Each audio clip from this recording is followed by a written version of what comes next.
Jehovah banking loans பிரயாணங்கள் காரணை பகுதியிலே முடிந்து இந்த இடத்திலும் உண்டாகக்கூடிய ஆண்டவராகிய இயேசு கிறிஸ்துவனுடைய 934வது தேவ செய்தி. சத்தியத்தின் தலைப்பு விசுவாசத்தை காத்துக்கொண்டேன். அப்போஸ்தலன் பவுலினுடைய ஒரு முக்கியமான ஒரு விசுவாச வார்த்தை. நான் நல்ல போராட்டத்தை போராடினேன், என்னுடைய ஓட்டத்தை நல்லபடியாக முடிச்சுட்டேன், என்னுடைய விசுவாசத்தை நான் காத்துக்கொண்டேன். இப்போ நம்மளுடைய விசுவாசத்தை நம்மளால் காத்துக்கொள்ள முடியுமா என்பதுதான் சத்தியம். நாம் நினைக்கிறபடி கானான் தேசத்தில் இஸ்ரவேல் ஜனங்களை கொண்டு போனார்ல, அப்போ அவங்க வெற்றி பயணத்தை அடைந்தார்கள், அவங்களுடைய முயற்சி, அவங்க கஷ்டப்பட்டாங்க அப்படின்னு நம்ம நினைக்கலாம். நிச்சயமாக கிடையாது. ஏற்கனவே தேவனாகிய கர்த்தர் யாத்திராகமம் புஸ்தகம் 13வது அதிகாரம் 5வது வசனத்தில் வாக்கே கொடுத்துட்டாரு.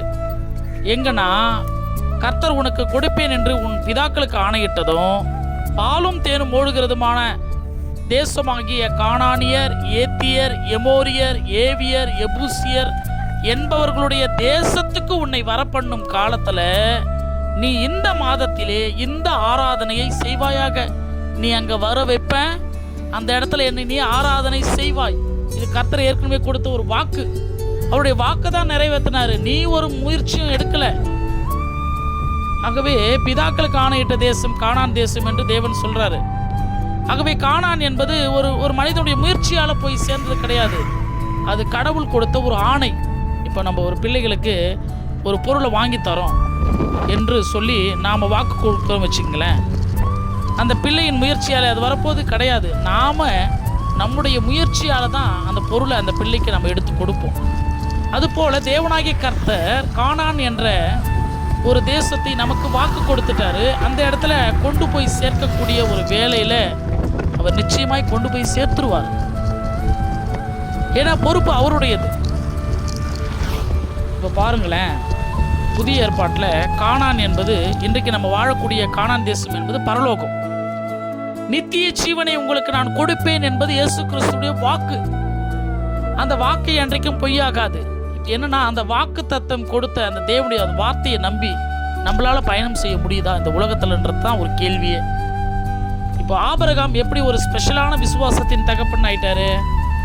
நல்லா வாசிச்சு பாருங்க.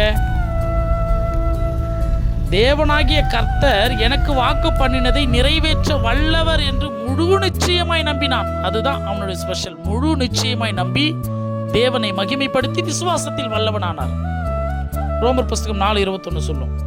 ஆகவே நம்மளுடைய முயற்சி என்னன்னு பார்த்தா, இந்த விசுவாசத்தை காத்துக்கொள்வது தான் நம்மளுடைய முயற்சியே.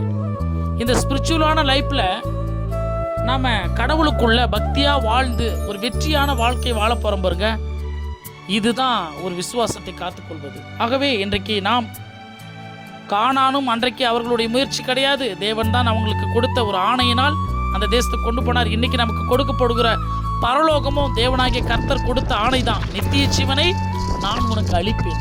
இதில் நம்மளுடைய வேலை என்ன ஒன்றுனா, விசுவாசத்தை காத்துக்கொள்ள வேண்டும். அப்போஸ்தலன் பவுலை போல, ஆபிரகாமை போல, இன்னும் எவ்வளவோ தேவனாகிய கர்த்தருடைய விசுவாசிகளைப் போல நம்ம காத்துக்கொண்டால் நமக்கும் இந்த நித்திய ஜீவன் நிச்சயமாய் கர்த்தர் கொடுப்பார். இந்த பூமியில் ஆசீர்வதிப்பார். அவர் நம்மை ரட்சிப்பார், நம்மை உயர்த்துவார். அடுத்த தேவ செய்திகளோடு நான் உங்கள் காட் சர்வன்ட் சகரியா.